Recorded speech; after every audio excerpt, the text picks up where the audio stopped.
ஈரோடு கிழக்கு இடைத்தேர்தலில் யாருக்கும் ஆதரவு இல்லை எனவும் தமிழக வெற்றிக் கழகம் தற்பொழுது அறிக்கை மூலமாக வெளியிட்டிருக்கிறது. இதுகுறித்தான கூடுதல் விவரங்களுடன் இணைக்கிறார் எம்முடைய செய்தியாளர் மணிகண்டன்.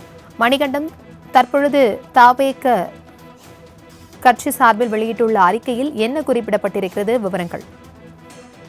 ஈரோடு கிழக்கு சட்டமன்ற தொகுதிக்கான இடைத்தேர்தல் அறிவிக்கப்பட்டு இன்றைய தினம் அதற்கான அந்த படிவங்களை கொடுக்கக்கூடிய இறுதி நாளாக தெரிவிக்கப்பட்டிருக்கிறது.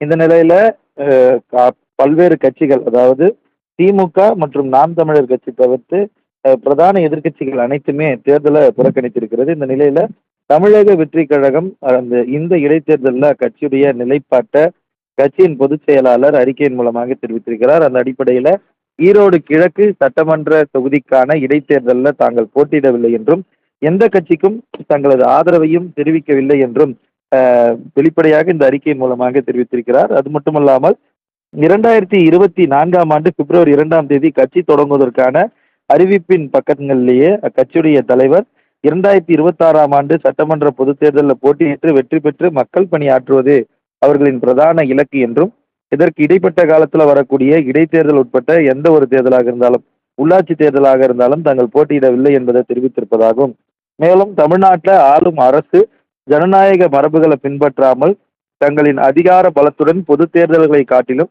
ஜனநாயகத்திற்கு எதிராக பல மடங்கு அரசியல் அவலங்களை அரங்கேற்றியே இடைத்தேர்தல்களில் வெற்றி பெற்று வருவது வழக்கம் என்பதை கடந்த கால வரலாறு நமக்கு உணர்த்துகிறது.